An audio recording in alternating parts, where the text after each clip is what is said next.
Hello everyone, this is Highlander from MTG Cardsmith. I'm doing another MTGC custom Magic card review. This is a card by our friend Arceus from his set Bafflem.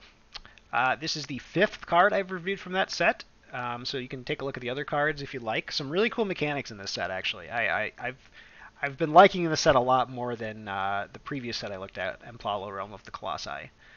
So let's see what we got here. This is our first Planeswalker. Ig the Greatsower. His name's Ig, and he's got a little watering can there, and he's like kind of watering this plant, and he's got plant hair, or she, could be a she. It looks a little bit like a she actually. This is a 3-mana planeswalker. All right, you got to be careful with 3-mana planeswalkers. So let's see what happens here. +1, create a plant token. He likes to water. All right, very Nissa.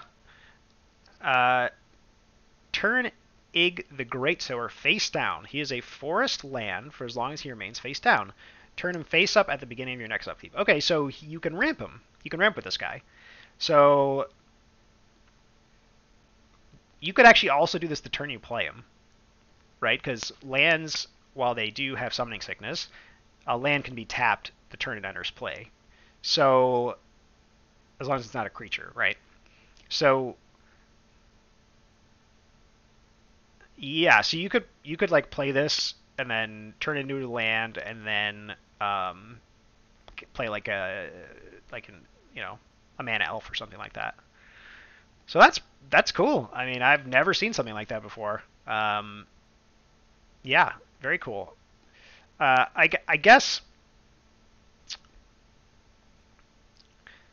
the beginning of your so it also protects him too. That's actually worth considering. So while he's a forest, he can't be attacked, right? And this is at the beginning of your next upkeep. He turns back into a planeswalker. Ooh, okay. Tricky. All right, let's see what else we got here. -X. Look at the top X cards of your library. You may reveal any number of creature and/or land cards from among them. Put those cards in your hand. Put the rest in the bottom. Okay.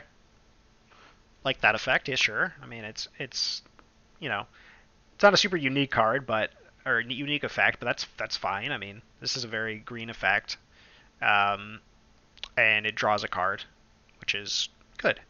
And I like that it's a minus. So this card does not seem too strong to me for a 3-mana planeswalker, which I like.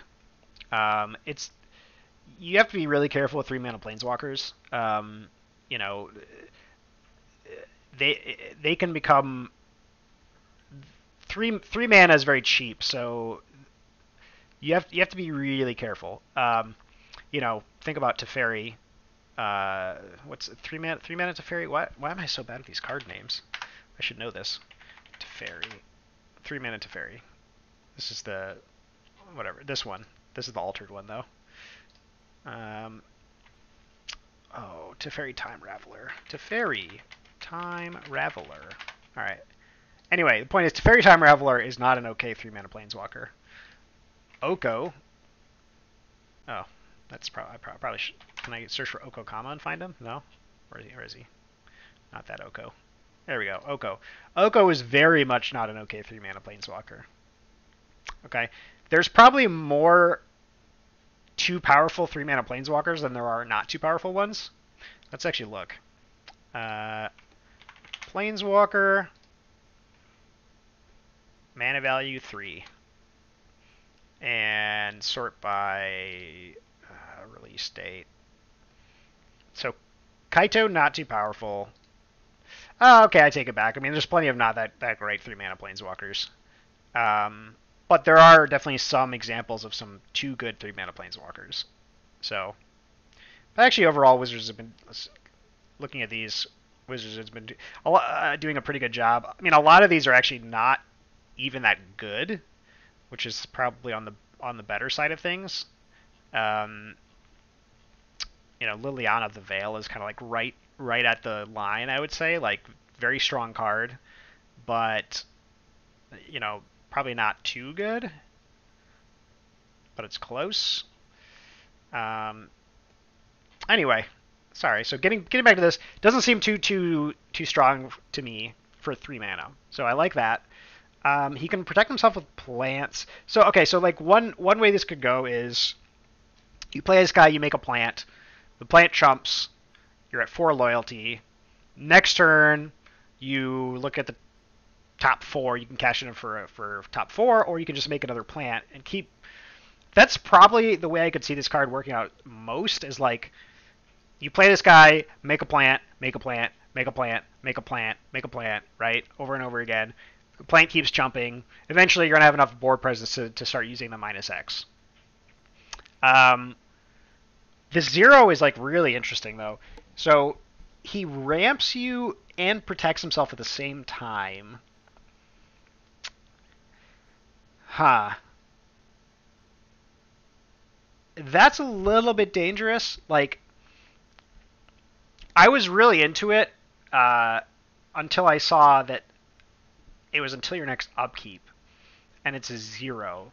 So you could essentially keep this guy protected for the entirety of the game. Of course, in that case, he would just be a land. So that's not really well. He would be a land that you could cash in at some point for a -3. But that's not really too strong, I guess. Um, yeah, and thinking about it, I think this is probably fine. In fact, it's probably preferable. I don't think this needs to be a -1. I do like that it's not a +1 though. +1 would be too good. Making this a 0, I think, is fine. Yeah, okay. I mean, I like this card. It's a good. I think it's 3-mana Planeswalker, not too powerful. Um, he has some unique effects. It's really hard to make unique effects for a Planeswalker, by the way. Like, there have been so many Planeswalkers now, and I've definitely never seen this before. So I think this is a really neat way to do like a ramp effect while also protecting the Planeswalker at the same time. So yeah, I like this card. I'm gonna give this card a 5 out of 5. I don't have any problems with it. I think it's unique, which is again hard to do, especially for a Planeswalker. I like that he's got a little watering can and he's watering this flower here. He loves, or excuse me, she. I think it's a she. Ig is sort of a gender neutral name, so hard to tell. But yeah, like the card. 5 out of 5. That's my review of Ig the Greatsower.